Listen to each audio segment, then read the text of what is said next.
pause just a second and see if it'll catch up. There we go.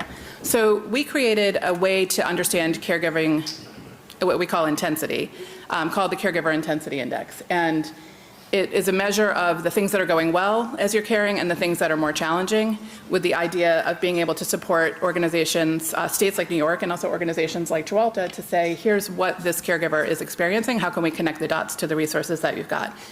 We use the term, in the red, meaning the highest level of intensity. Pre-COVID, 8% of us were in the red.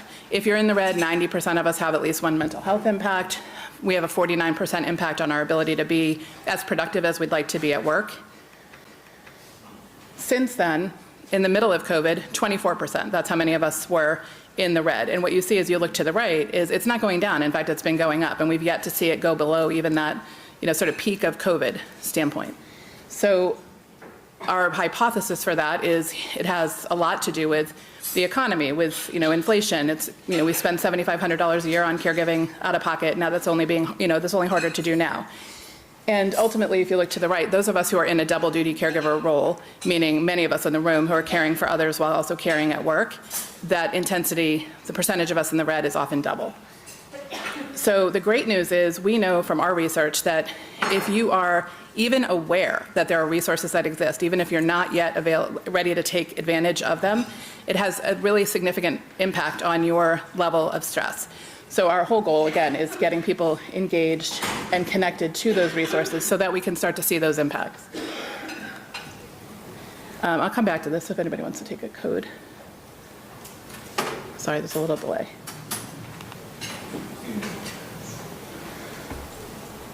Can you advance the slide one for me? Okay, so how are we doing this? We think about it in just really three simple terms. Our goal with the platform is engage folks. We'll tell you how we do that. Activate them through getting a score, and ultimately connect them to the things that can impact their intensity. So you'll see us show up in the state of New York, working with NYSOFA, working with the Association on Aging, working with many of you in the room through a campaign called Any Care Counts New York. And how that works, can you advance one slide? Thanks.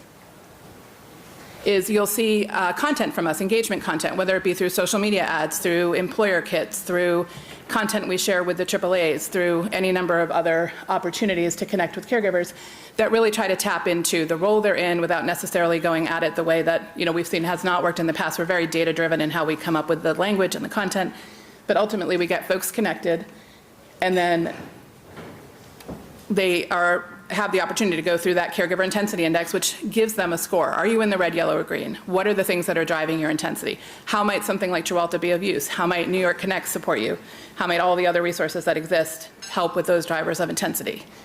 And at this point, we've reached over 1.5 million New Yorkers with the campaign. We've had over 13,000 folks go through and get their score.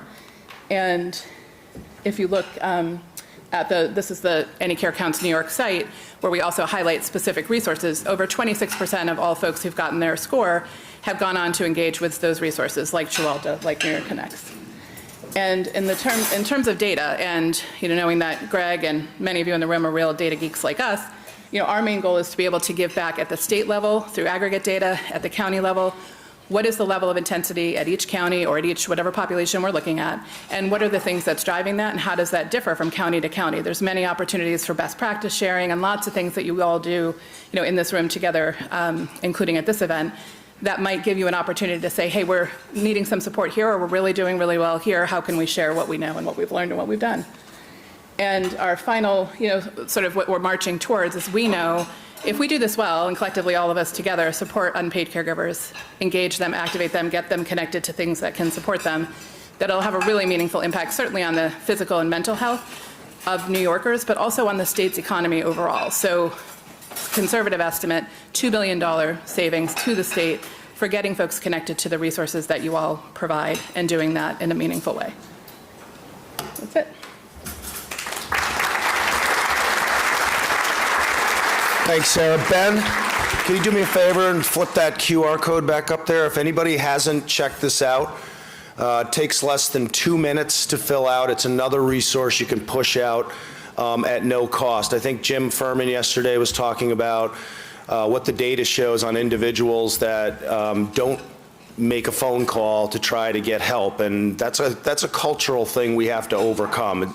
This culture sees asking for help as a sign of weakness, and there's ramifications to that, but actually asking for help is a sign of strength, and we see that from your data, from yours as well.